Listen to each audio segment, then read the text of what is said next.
And just to think I was not going to film a YouTube video this week because I'm so damn busy. And then God said, no way, girlfriend. We're going to be consistent. So I'm going to make you so eager to talk about something that you're going to have no choice. Enter stage left, my new client that hired me at the end of last week and has my brain in a chokehold. And there's so much to this case that I have not even touched the surface yet, because obviously I just got retained and the trial was 2 weeks and he has not even been sentenced yet. But there is an issue that came up during my conversations with the family, and I've done some boots on the ground work, if you will, trying to understand this. And I feel like I need the class to come forward. We need to have a class discussion. I need to make sure that I'm not insane. And if I'm not insane, then I feel as if I could be set myself up for some gold at some point in the very near future. So let's get into it. If somehow you're new here, welcome. My name's Rachel. I'm a criminal defense lawyer in Tampa. If you're not new here, you're probably like, Rachel, where are you? I'm at my house, at my office, because I realized if I am too busy to record or compromising, there was no need to go to the office and record this and or the podcast room. We're keeping it old school, because honestly, sometimes all you need is a microphone, even a little baby one. And I do think that sometimes these work better, and I just don't have the time to fuck with it. So if you're new here, welcome. So yeah, I'm a criminal defense lawyer. My clients are normally in prison already. This specific client that has inspired this video today is not, as of yet, but he does have a prison sentence that he is facing. And I'm going to go into a little bit of the facts, but the main takeaway that I'm going to kind of touch on is a bunch of stuff today about cases where there is a cooperating witness, because the most ass-backward stuff happens when there's a cooperating witness. And I'm going to explain to you, at least from my professional perspective, why that is. And when I tell you that every time I have a case like this, I am learning more and more about the actual ins and outs and rules and the laws. It's just so much. So it's just something that we probably should get into, because again, I need your guys' help in determining if I'm just insane or if I should be optimistic and a giddy little schoolgirl kicking my feet, because I am currently kicking my feet under the desk. You just cannot see it yet. So let's go into a very brief kind of overview of the facts for this case specifically, because I don't want to give too much away. Again, all this is public record, but I don't want any sort of identifying information, because I don't want his sentence to be affected by this. Not that it ever would, should, or would legally be allowed. But again, I don't need that kind of karma in my life. So the basis of the story is it involved a car accident. It involved the allegation that somebody that was driving vehicle number 1 was drinking. There was multiple passengers, multiple occupants of that vehicle. So vehicle 1 is the vehicle that ultimately hits another car, and somebody in this car is charged. My client. The other car has multiple people in it, right? Somebody in the back seat ends up getting killed. There is also some minor injuries. The specifics of the car accident are not that important, except for the fact that there's the allegation that this is a driving under the influence manslaughter case, and the trial was extremely long. So what I have understood to have occurred from the perspective of my client and his family, and this is nothing legitimate or official, because I have not seen the transcripts and I wasn't there because I did not know them yet. And my understanding of the case is this: there was the possibility of one other suspect, one of the other occupants in this vehicle with my client. What's interesting about this, and what not only the family but also the current attorneys have told me, is they had an expert that basically said my client could not have been the driver. There was a significant head injury to an area of the car that would signify that he was sitting somewhere else, right?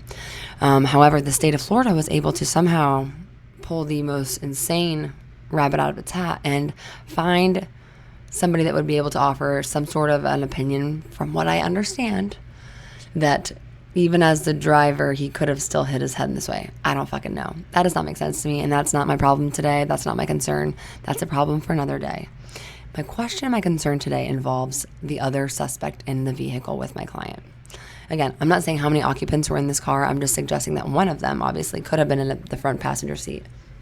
My client, gung-ho, till the day he dies, says he was in the front passenger seat and was not driving. And I'm not going to lie to you. The evidence kind of, again, without knowing much else, the evidence makes me believe him. And I don't have enough of a rapport with him yet to fully judge whether or not he's genuine, but I do think that he's very genuine from what I can see. So that's my first initial thought. So this other suspect, this other occupant, if you will. So the theory at the trial, from my understanding, is that the defendant, my client, either did not cause the accident because he wasn't driving, or the other vehicle contributed to the accident to such a degree that they caused the accident. I'm not going to get into the specifics about like causation and all that other stuff, because civil, criminal, it's a nightmare. It's a fucking hot mess, and I don't have time for that today. We got way more cool stories to tell, because I'm going to tell you guys other cases too. So fast forward, this has been going on for years. This case is finally set for trial. I guess this witness like moved out of town. I'm not quite sure. To me, that screams a little bit of guilty. And the eve of trial, Christmas Eve to trial attorneys, the state of Florida provides a letter that is written to this witness. And in that letter, he is basically given the most insane promise of immunity that I have ever read as an attorney in my 12 years. So I'm going to read the letter. I'm going to read the letter to you guys. I'm also going to try to put a copy of it up on the screen, but I'm going to change the font and the format because, again, I don't want anybody to know that I'm talking about this specific case. Again, not that I'm not allowed to talk about it, but it's just one of those things I'd like to be more overly cautious if I can. So this letter was, again, written to this witness. I don't know the other context of this, except for the fact that it was given to the defense on the eve of trial. Are you ready? This letter, so it says, "Dear Mr. blah, blah, blah. This letter will serve to inform you that the statute of limitations..."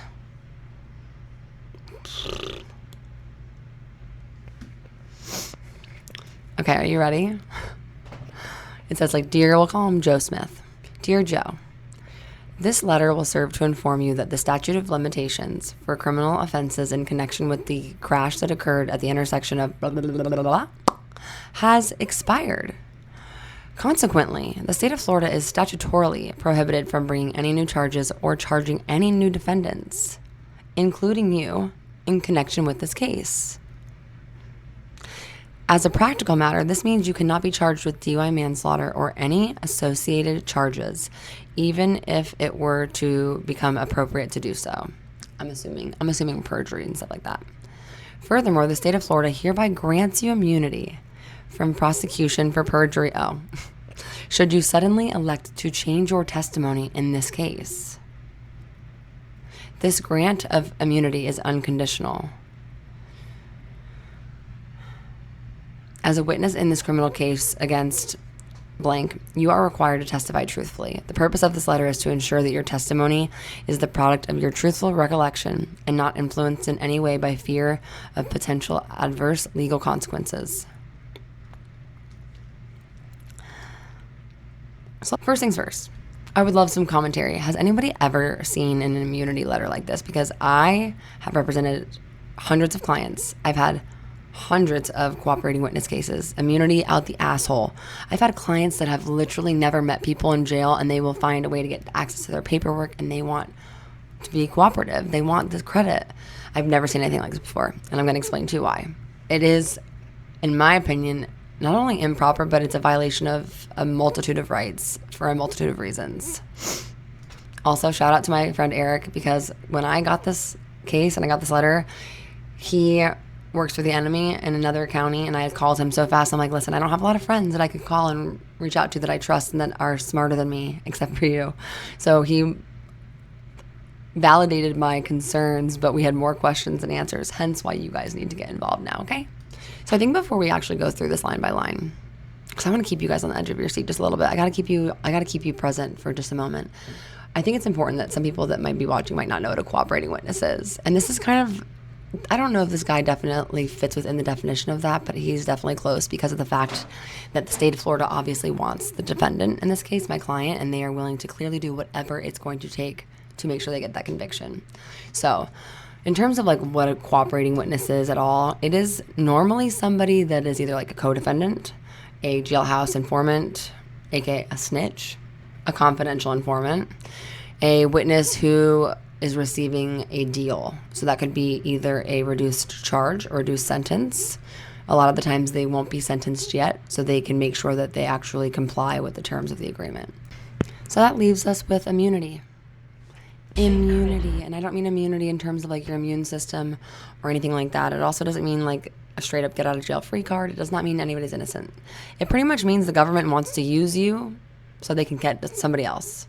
And they're going to make you every promise under the fucking sun that they are allowed to by law, and some even not allowed by law, to make that happen. And ironically, the first question I always ask my clients is, what did you do? Who did you piss off? Why do they want you so badly? Because I have to know the why. And a lot of the times, especially if it's an informant, they normally will know that person. That person could be working off time. They could be working off a case. So many different reasons, but the different types of immunity are use immunity and transactional immunity. So starting with transactional, this is more in line with what this is in front of us right now. So transactional is basically when the state or the government makes a promise of complete get out of jail. You will not be charged or prosecuted in any way, shape, or form with this crime. Tell us what you know. So for example, let's say that you have a drug bust, you're picked up and you purchase drugs from somebody else. So they don't give a shit about you. They want the big fish. So they say to you, listen, Joe, we don't want you. We want your Uncle Dave. And if you tell us everything that we want to know or that you know about Uncle Dave, you will never get into trouble about this. We are going to offer you complete transactional immunity because for this transaction, this crime, you're gravy. You're good. That's transactional. Use immunity is a little bit different. And the difference is small kind of, but it's just kind of confusing. So use immunity means you could still be prosecuted. It just means that you won't have the statements that you make against somebody else used against you. So for example, let's say that I'm a snitch and I drive in a car with somebody, we go somewhere, we try to rob them, and we get caught so red-handed it's embarrassing. Well, I'm like, I can't go to prison for that long. I'm too cool. I cannot survive. I'll know too many people. I'm kidding. Like, third time would just be like the charm, so we can't do that. So you basically agreed to testify against the person that was in the car with you. You're still going to be charged. But everything that you say about Sally and Joe in the car, those statements cannot be used against you. So you could straight up say like, yeah, I knew that Joe was going to do this. They can't use that against you. They still have to prove their case independently against you. So it's definitely a more narrow promise, but it's still a motherfucking promise. And the reality is if they need you, normally that's because they don't have a lot of evidence. And that's why we tell everybody to shut your mouth. Don't keep giving law enforcement all the tools they need to convict you. That's crazy. So anyway, shut up, stay silent, and I guess if you get into trouble, maybe use one of these understandings of the definitions. But moving on, so this is obviously a transactional situation because they are literally promising this man that he will not get in trouble in any way, shape, or form. Not perjury, not DUI manslaughter, nothing, not a parking ticket. And that to me is why this is so crazy. But it's not even just like about the immunity part. It's the promises that are made within the actual letter. And number one, there are legally incorrect facts. Number two, there, in my opinion, and this is where I want yours, when I read this letter, I got a very different understanding than the attorneys that are working on this case right now. And that is why the jury in this case did not see this letter, which is why this is such a big issue for me. All right, so we're going to break down this letter. So the first line says, Mr. blah, blah, blah, blah. This letter will serve to inform you that the statute of limitations for criminal offenses in connection with the crash that occurred at blah, blah, blah, blah has expired. Okay, this is the first paragraph. This is a blatant misstatement of law, which is why I'm perturbed. To be a fly on the wall or to be inside someone's brain, I really wish I could right now. So this is false because whenever there is a death in the state of Florida, including a DUI manslaughter case, there is no statute of limitations. You can be charged at any point in time. Today, tomorrow, 5 years from now, there could be other issues that come up with that. But in terms of the statute of limitations, there is none. So that is a blatant lie. So my first thought when I read that was, why would you need to tell somebody that unless they were worried that they were a suspect, or you were worried that they were a suspect, or you were worried that they thought they were a suspect, or the evidence says that? I don't know. But after what I'd heard from my client and their family, it kind of made sense. So I'm thinking, wow, this letter actually could be very helpful for the defense, because let me cross-examine a witness that's about to totally exonerate themselves and then throw this letter in their face and be like, isn't it so funny? Joe, you were told that you cannot be charged in this case, correct? And isn't it true that no matter what you're saying right now, you have no fear of being prosecuted? And we're just supposed to believe that what you're saying right now is accurate. When did you get this promise? Yesterday? Were you willing and voluntarily able to come to court before that? So this letter is the only reason that you're here in court testifying. Makes sense. We're moving on. The next paragraph. Consequently, the state of Florida is statutorily prohibited from bringing any new charges or charging any new defendants in connection with this case. As a practical matter, this means you cannot be charged with DUI manslaughter or any associated charges, even if it were to become appropriate to do so. We're starting at the last part. Even if it became appropriate to do so is basically the state of Florida saying, when you fuck up, it's okay. We have no ability to come after you.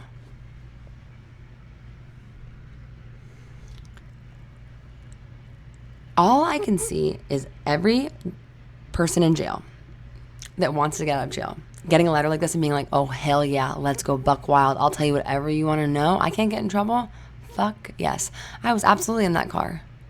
I was in that car and he did this. I was also involved, but you can't prosecute me. I'm not saying people should do this, but think about it. These are people that are dishonest. They are trying to be as selfish and as self-helping as they can, which is the common theme that you will see in all these situations. So the only way that this makes sense to me is that this man believed that he was going to say something that could ultimately get him charged, which from a strategic and an objective standard, it is very difficult in a case like this. If they have charged somebody, they are going to make that fucking charge stick, or they're going to get nobody. Because this is not a case where you can argue that somebody else could be guilty as a principal or as an accessory. Only one person's driving the car. The intent for this crime does not allow that. So now that they have charged my client, that would be the easiest reasonable doubt argument on the planet. They would never charge a second person. So this whole thing is just very bizarre, and it makes you really wonder, what did this guy think? And then why did the defense not want this information brought up to the jury, even though this guy testified? It's wild. So moving on. Furthermore, the state of Florida hereby grants you immunity from prosecution for perjury should you suddenly elect to change your testimony in this case. This grant of immunity is unconditional. What did this guy say originally that they think he's going to change his story? That's what I want to know. And from what I've gathered is that he never says anything helpful to my client. So did they think that he could possibly change his testimony to help him? I don't know. I need the transcripts. I need the audio. I need something for the context of this because it does not making sense to me. But regardless, it just feels very ick. And then the fact that this grant of immunity is unconditional. You guys know about my other client, the one that I did the federal petition for. I did the oral argument, and I'm actually in the process of going to the Supreme Court. I'll talk about him next week. He was somebody that was given immunity, but only to the extent that he was a cooperating witness, that he got a reduced sentence. And his reduced sentence, his immunity agreement, was based off of the condition that he testified truthfully, hence why we ended up there in the first place. So this is literally saying you are immune. I don't give a shit if you lie or not. I don't care if you tell the truth. That is why I cannot wrap my head around why they would not have wanted to introduce this. So the last one.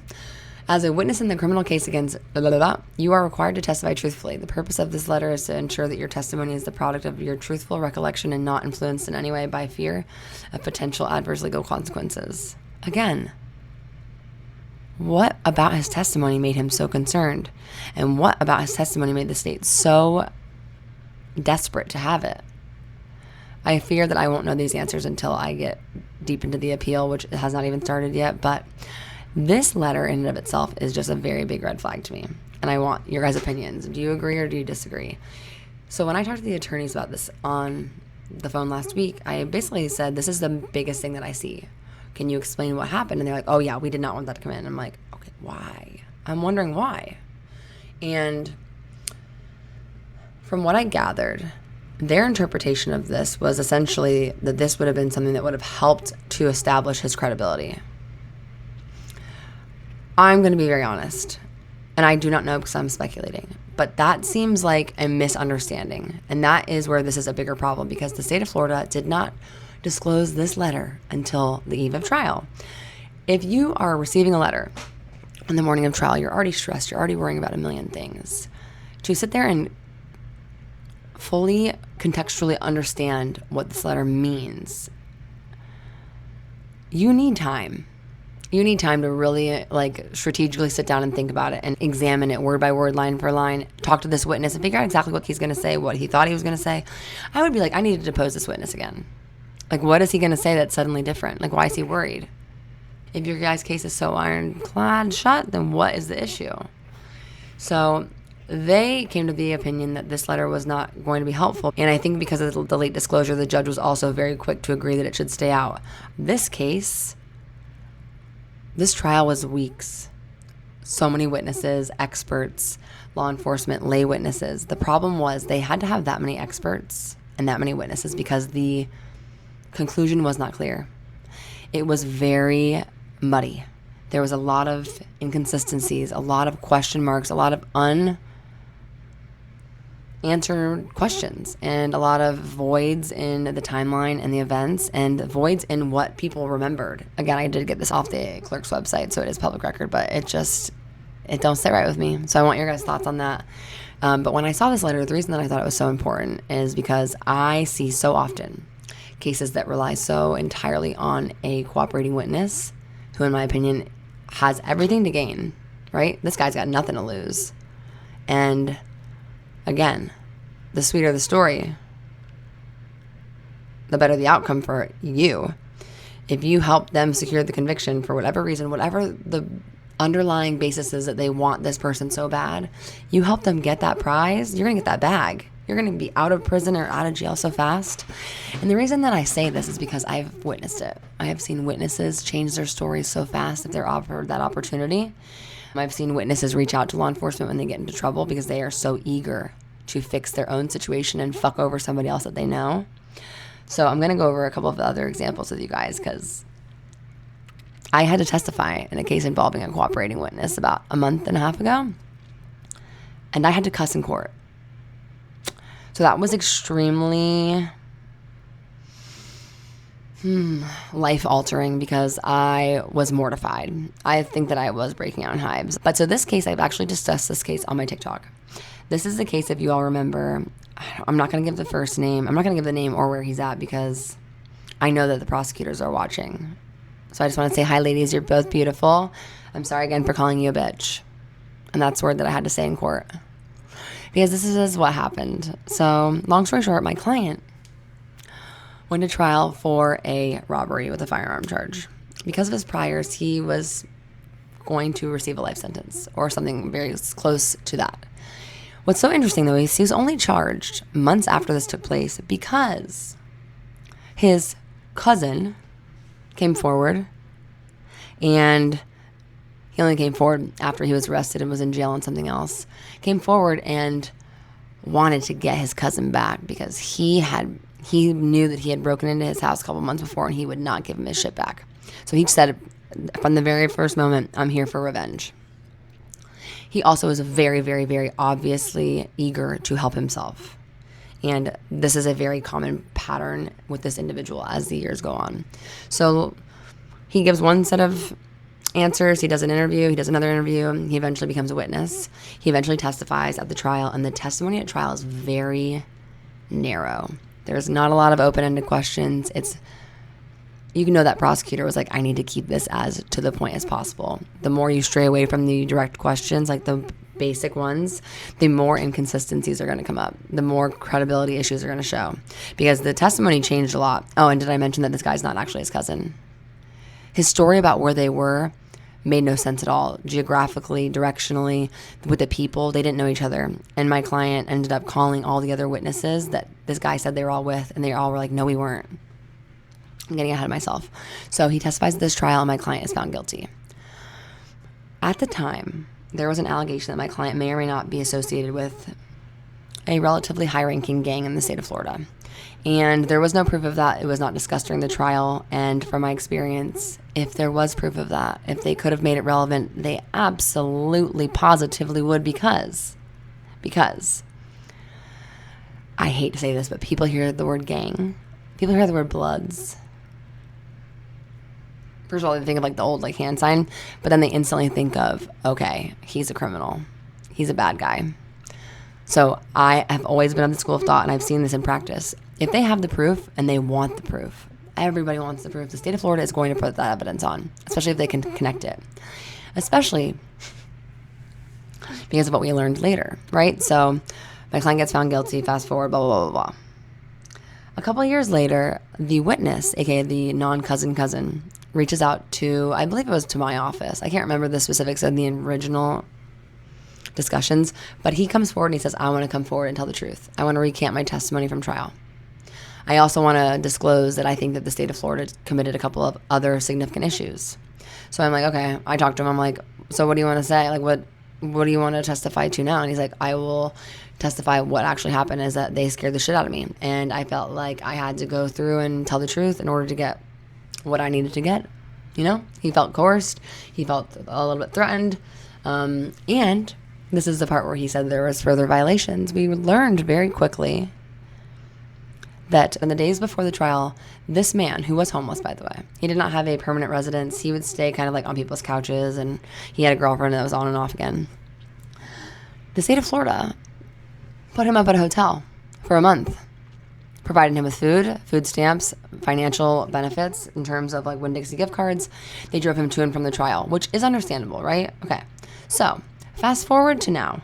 When I was preparing for this case, I did not think that there was a percentage on this planet that there was going to be a concession on the issue of this hotel stay and the money.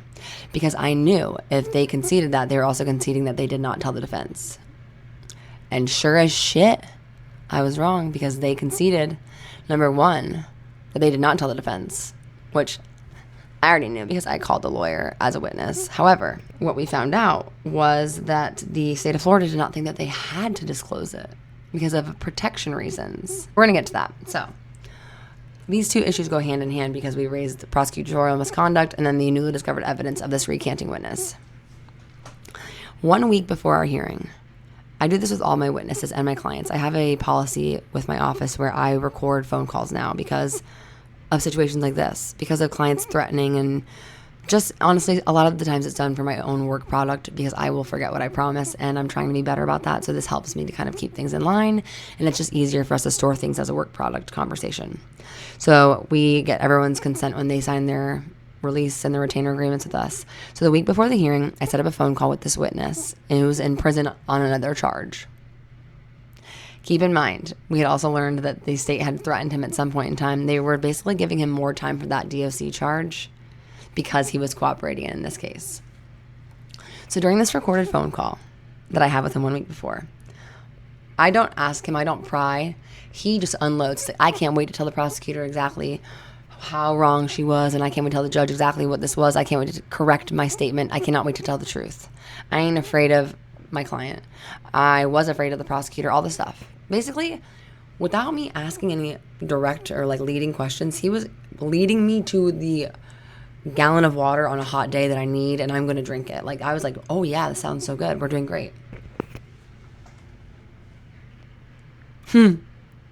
Famous last words. Fast forward 6 days later, I wanted to actually pass away.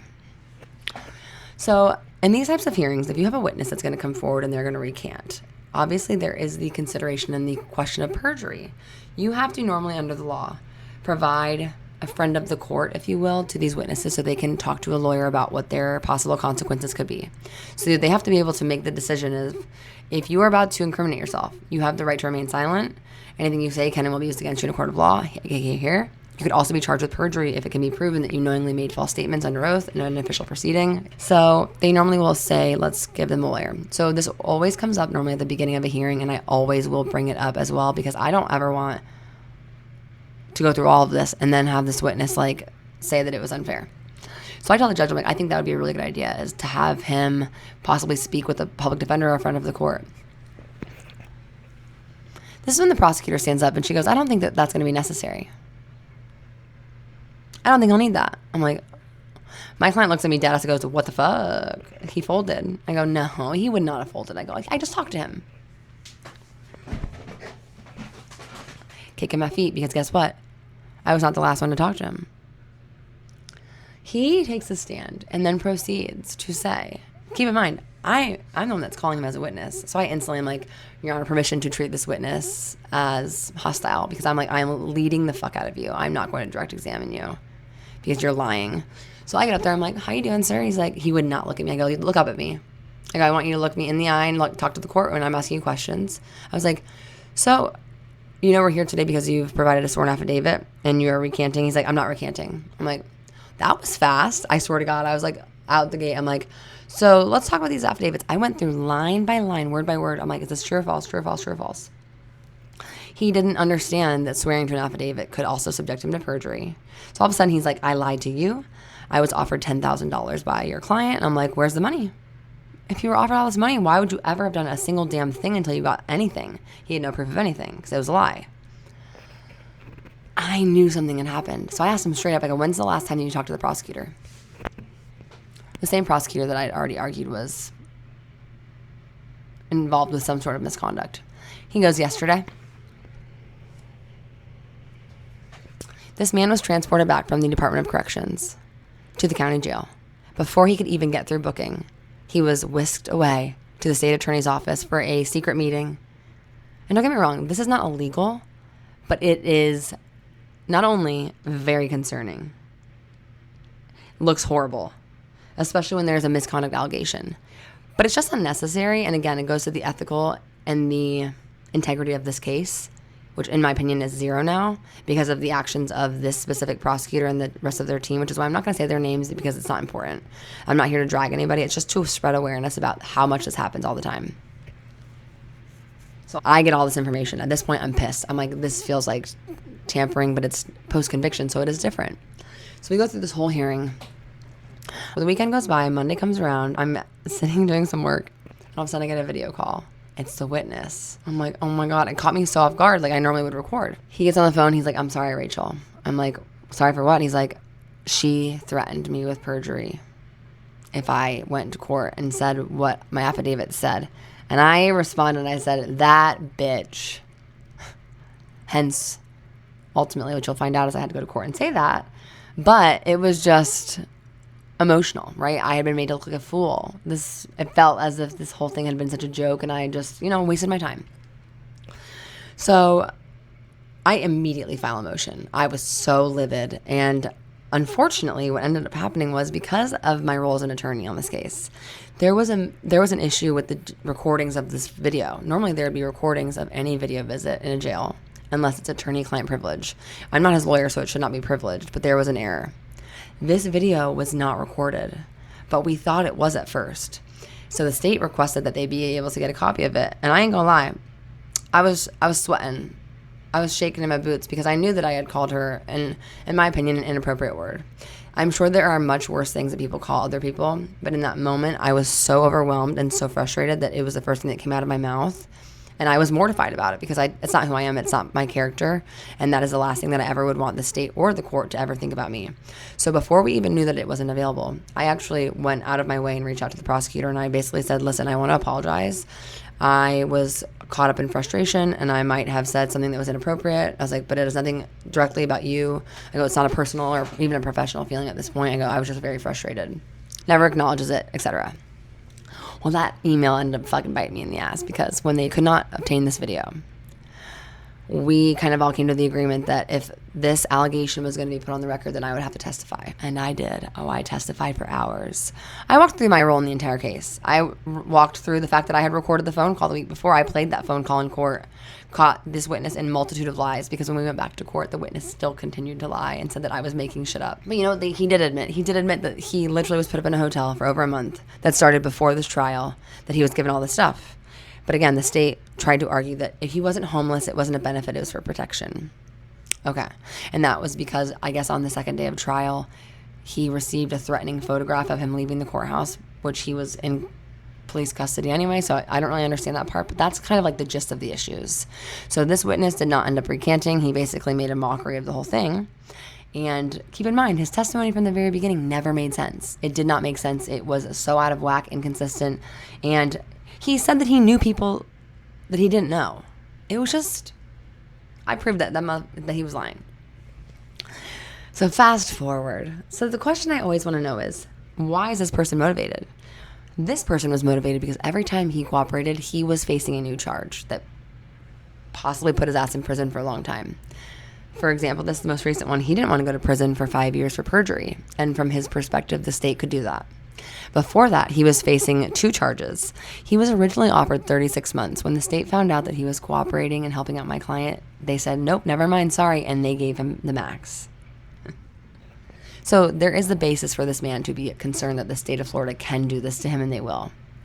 Now, the state did also testify kind of about exactly what I've been talking about.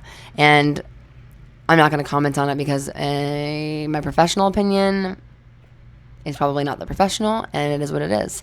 And sadly, the court obviously did not agree with my position because we lost. We lost, and the reason that was given is that this was not a Brady violation, because a Brady violation is when you don't disclose exculpatory evidence that could help exonerate someone, or evidence of bias or motive from a cooperating witness.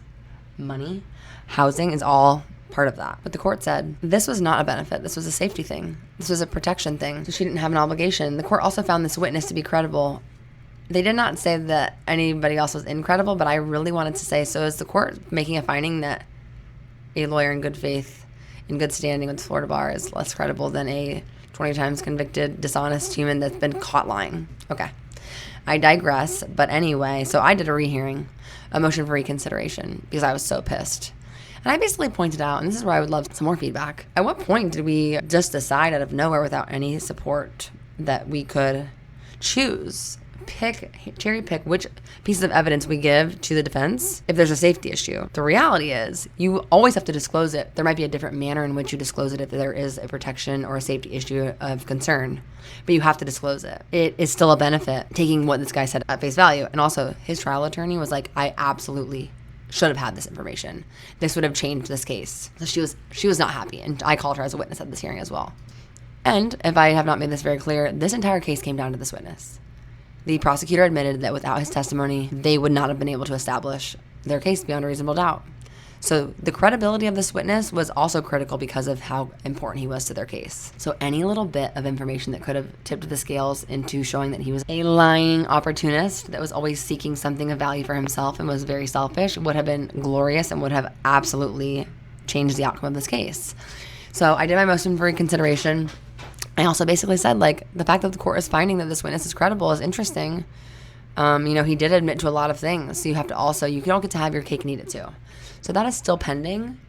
I haven't heard back yet, but I'm not super excited or optimistic because they don't ever grant those motions. I do it more for appeal purposes so I can lay the groundwork while I'm angry when I'm first reading the order. But the same kind of general scheme, or theme, if you will, general theme of witnesses who cooperate, the arguments are always that they are less credible because they have everything to gain. And that is, again, a very common trend in this case. It is obviously a good trend in the first case that I was talking about. And it reminded me of one other case that they're all so similar in the sense of these witnesses are the only glue that holds these cases together. And that is why the state is so desperate to make sure that they will do anything to get them on board. So this is the last case, and I can say this client's name. So my client's name is Joe McCrae. What's kind of interesting about this case is that I was hit by a car the morning of his hearing. Like, I was walking, and a car hit me in a parking lot, busted my knee, had to go to a new suit at Walmart. So that's really interesting, and it's like in a smaller county in South Florida that is close to and involves a casino on an Indian reserve. So my client was charged with the murder of an individual, and the only witnesses that had any personal knowledge whatsoever were these 2 intoxicated females who had a significant motive to not only pin it on him, but they had a significant motivation of help that would make them want to lie in order to help themselves. So this case, in a nutshell, it's kind of like a long, wound out story, but it's like basically a taxi driver. The person in the car didn't have enough money. The taxi driver gets murdered. That's basically it. And for the next 2 years, after they have identified my client, he's arrested, these two women are gone. They have disappeared off the face of the planet, off the Indian reservation. They are MIA in the wind. There is nothing they can do to find them. They are putting out every boot on the ground. And they are not successful until one of these girls picks up a charge because she's a criminal. They both are. They have rap sheets longer than my fucking body in inches. And so she picks up a charge. She gets put on probation, and they did that because they made sure that one of the conditions of her probation was that she had to come to court and testify. If she did not, she would go to prison for like the max, I think. What's even crazier is that the day before she got arrested, the judge told the prosecutor in my client's case, the judge said, "This has gone on long enough. If you don't bring me these witnesses tomorrow, I am dismissing this case with prejudice. This will not go further." My client's in prison for life right now. So I'm not going to go through all the lies that were told, but I am going to go through the fact that, number one, they were given use immunity, these two women. And the one woman obviously was threatened with a very significant violation of probation, and she is the only person that said that she saw the defendant involved at all. Her friend kind of just piggybacked off of her, but she had way more felonies. It was kind of crazy. There was like 30. So stories were very inconsistent. Some of the evidence did not even match up. What's interesting about this case, though, is that when you're claiming, so the claim was that trial counsel was ineffective because he did not impeach her with this information. So she's at trial just spewing off facts as if she is the most credible witness on the planet. Like she's just remembered all of this and she's doing this because she's a great human. The jury never learned that she had a massive violation of probation pending if she did not comply. Who? Where? So this is what's interesting. Normally in these cases, I would go to court. I would present testimony for my witnesses, my client, etc. Once I meet the burden, so once I've established that counsel was ineffective, the state of Florida then has the burden. So it's like the opposite of a trial. They have to then rebut, refute, or overcome, discredit your evidence. And they do that every time by calling the attorney. Because normally the attorney will say, well, strategically, I did this. I talked to my client. He understood this is why we did this. It made more sense to do this. They gave a reason. But tell me why the state of Florida chose to completely avoid that in this situation and did not call his attorney. He was very much alive, very much could have been there, but they chose not to call him. And the question is, why? And the answer is very obvious to me. The answer is that there was not a single reason, strategy or other, that he could have told that court and had it made sense. So the state instead called the old prosecutor and allowed him to speculate. Allowed him to speculate. And we ultimately lost. And we are still in the appeal process right now. I'm very, very confident. But when I tell you that the judge's own words were that these witnesses were the only reason that the state could go forward. So without them, they were fish out of water. You're telling me that impeaching these witnesses would not have been significant? I'm telling you that it would have been. So anyway, it's very frustrating when I lose these types of cases because these are people's lives that are literally being put into prison because of somebody that is just selfishly wanting to get themselves out of trouble. I handle a lot of these newly discovered evidence where these witnesses will eventually come back because they feel so shitty. They've had their come to Jesus moment. They have found God. They have found religion. Sometimes I have people that I don't really believe, and I don't do those specifically. I've also had clients who have had witnesses come back. I had one witness that recanted, and he got arrested in the middle of court. All these cooperating witnesses have such a likely chance of being dishonest for the gain and the benefit of themselves that the arguments are that they shouldn't be believed at all. But the state of Florida loves to put them on and loves to give them this immunity, which makes them even less credible. I don't know if you guys remember me talking about my client that was killed in prison after he was set up by a lawyer, Brown, last year. I can do my next YouTube on him. This kind of goes hand in hand with that. He was literally set up and they lied on him as cooperating witnesses to help themselves get in a substantial assistance agreement. So this lawyer would not get disbarred for his fourth DUI. And now my client's dead. I'm of the school of thought, if you are a cooperating witness and you're the only piece of the puzzle that is going to secure the conviction, there should have to be something else. There should have to be something else that corroborates what you're saying, or that 100% shows that what you're saying is the truth. Because if the only reason somebody's convicted is because someone else who needed to save their own ass came into court and spewed a bunch of shit, we are doomed. if that is what we are okay with. So it's just impossible, because back in the day, we all, we had all the misidentifications and eyewitnesses. Now we have our own motherfucking family, our own blood, family, friends, neighbors, colleagues. Those are the ones we have to worry about, because those are the ones that will actually turn on you in the blink of an eye when they think that they have to save themselves. And it happens every day. If you think for 1 second that your friends will not turn on you, I have another piece of bad news. They already probably did. I fear that I am Exhibit A. Anyway, these are single-handedly the most interesting, intense, problematic cases because of this reliance on something that could be so false. And people are in prison for life. All these people I've been talking about, life. So kind of going back to the beginning, back to this letter. If these girls in my last case I was just talking about had received a letter from the state identifying what was identified in my current DUI manslaughter case, I would be willing to bet they would have come to court so confident, so consistent, so proud, loud, and just shouting from the rooftops, because they had nothing to lose. She had everything to lose, though, and everything to gain by offering a false testimony. And the reality was, the defense's theory was that they did it. They were the ones that actually murdered this guy, which is how they knew, or that's how they knew anything about what had actually happened. And it made sense with a lot of their priors. But karma is a real thing, I hope, and I pray one day that they get theirs. I pray my clients get what they are so rightfully deserving of, and hopefully I'll have a good update about these people soon enough. But I really want your all's thoughts on this letter. Did I mention that I know the prosecutor and he doesn't know that I'm on the case yet? Yeah, I know him from law school, so it just gets more interesting as time goes on. And truly, this case could be one that I talk about a lot, because the family is very much on board, and I love that for my client, because it deserves attention. So anyway, it is now 7 o'clock. I have to go get ready for my work day because, like I said, your girl is busy.